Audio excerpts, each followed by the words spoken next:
In today's video, we're going to be diving into the upcoming pattern. We do have an ongoing severe weather event that has even been an outbreak with a moderate risk and multiple enhanced risks. We do expect more severe weather on the way with another major storm that is also incoming. Also, some pretty wild temperature springs and overall just really intense storms on the way. Let's dive into things, and we're actually going to just move towards tomorrow, where we see this strong low that has been bringing severe weather around the central and southern states is a 990 over Indiana and Kentucky, somewhere there around the border. Most of the severe weather on this day for Thursday on the 11th is going to be centered around the southeast and for portions of the mid-Atlantic up here, but there also is another corridor for states like Ohio, Kentucky, West Virginia, Pennsylvania that we're going to be watching. We will be taking a look at the Storm Prediction Center outlooks later on in this video, so stay tuned for that. The most intense features here that we can see is a strong infusion of cold air behind this system, and also this uprising of warmer air almost wrapping itself around this low. Anytime you see these intense air masses circulating a low pressure system like this, you do expect to see major impacts with it, and that is sure enough what we've seen and what we continue to expect to see throughout the life of this storm as long as it's over the United States. Also notice that things are rather quiet over the west as this is ongoing. I think that's another good thing to point out here. By Friday on April 12th, we see this low moves up to Canada as a 980, which is a very severe low pressure system.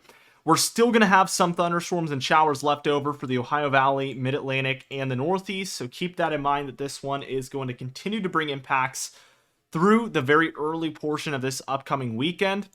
Let's take it towards Saturday, and this will likely be the final day that this one is impacting the United States, where we do have some rainfall and snowfall respectively, depending on your elevation for the Northeast left over from this system.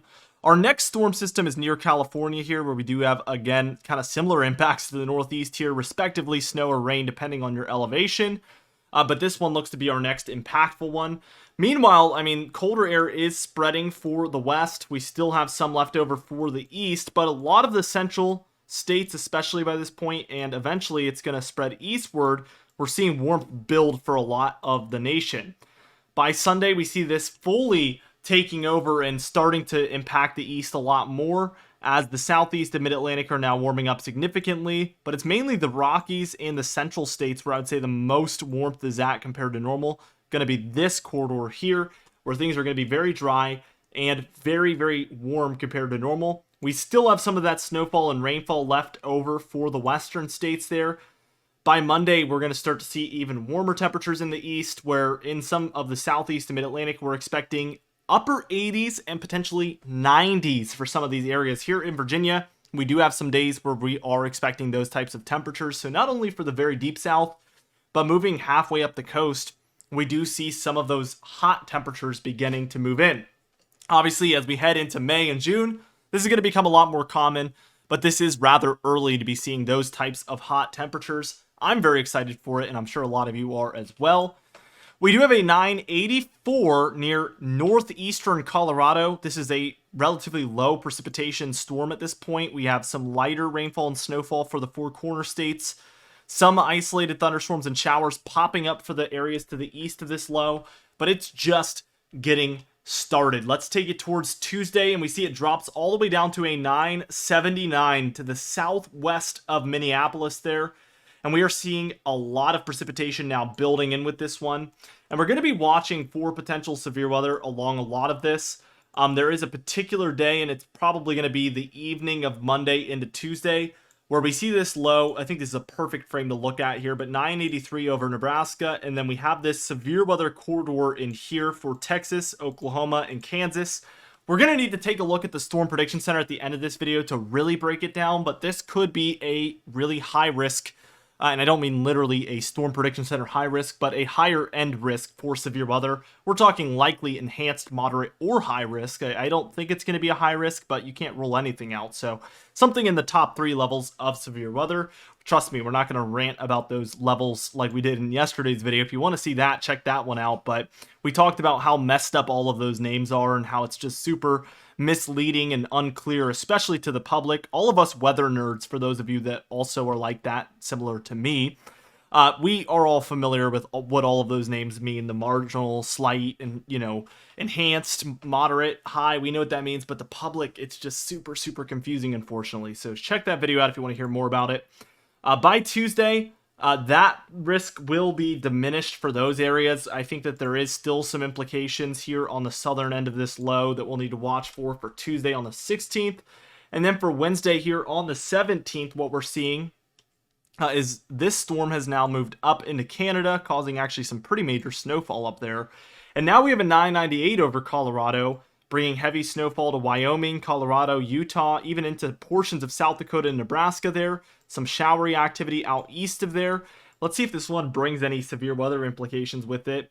And it weakens as far as lows are concerned, but I would say that there is a stretch of thunderstorm activity in here, even though there's not that strong low anymore, that we will need to watch for, and there still could be some severe weather implications with that one as well.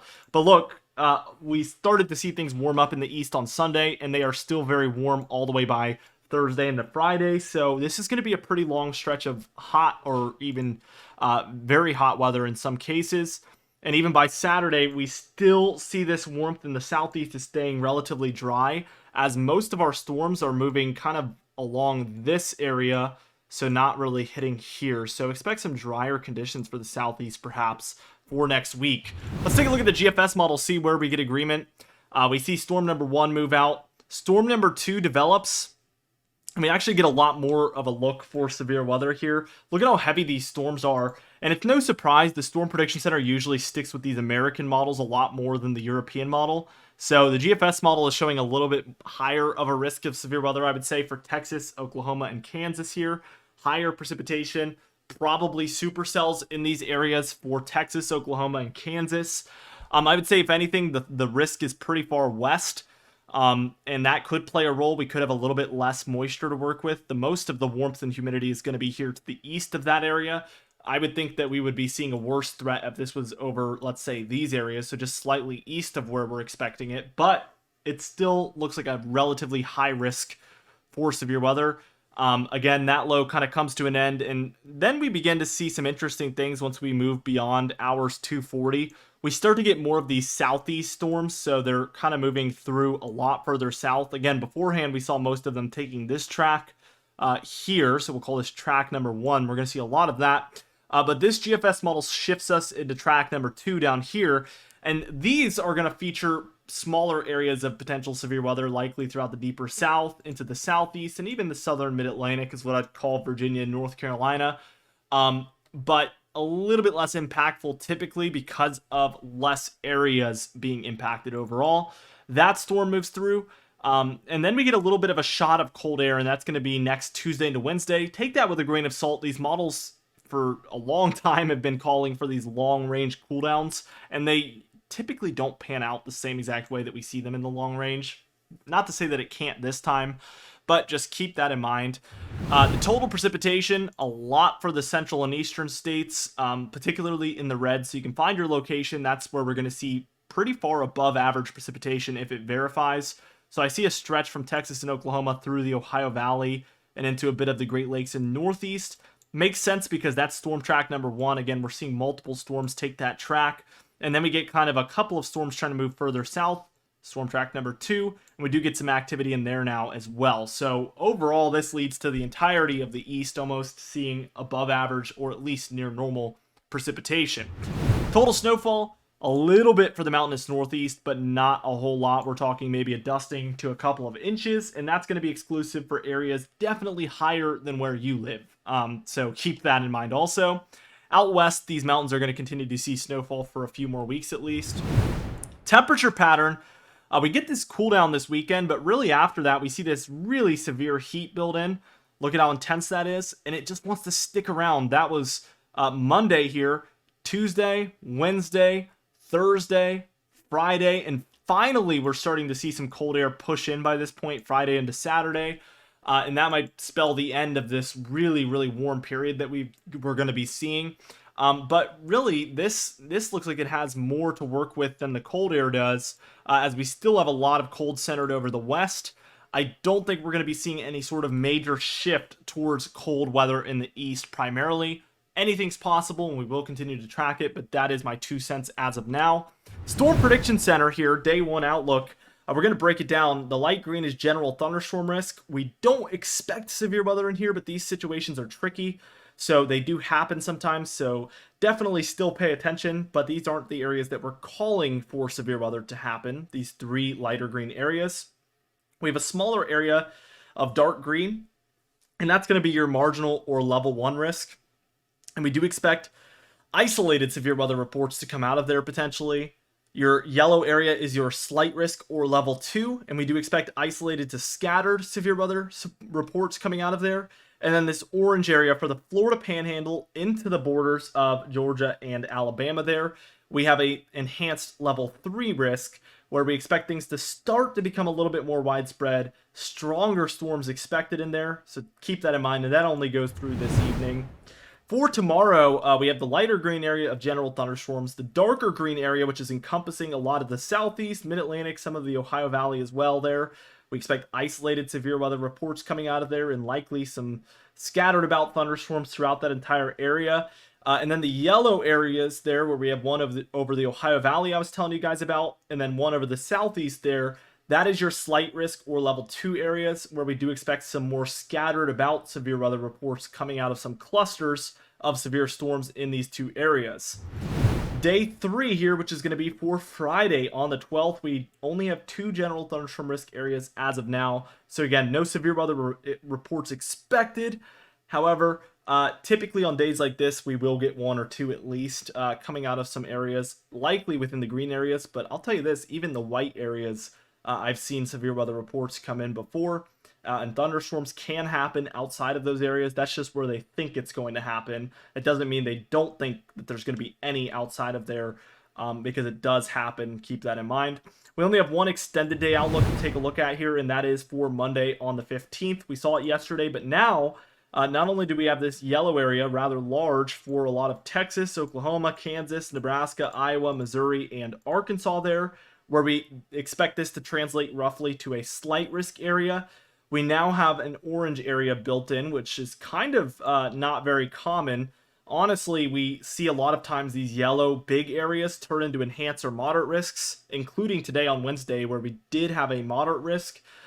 This started out as one of these yellow areas and eventually turned into a moderate risk. But now we have this orange area of a 30% chance, which roughly translates to an enhanced risk. This could turn into it could stay an enhanced risk, of course. It could even get downgraded eventually, which they do pretty seldomly, I will say. But it could be an enhanced risk, moderate risk, or even a high risk. You can't really rule anything out. So this could be a pretty bad severe weather day that we need to watch very, very closely on Monday the 15th. Anyway, that's it for this video, guys. Be sure to subscribe as we do upload every single day. You can even hit the bell icon for daily notifications when we upload so you never miss one. Be sure to like the video if you did enjoy it, leave a comment down below, and I'll see you guys in the next video.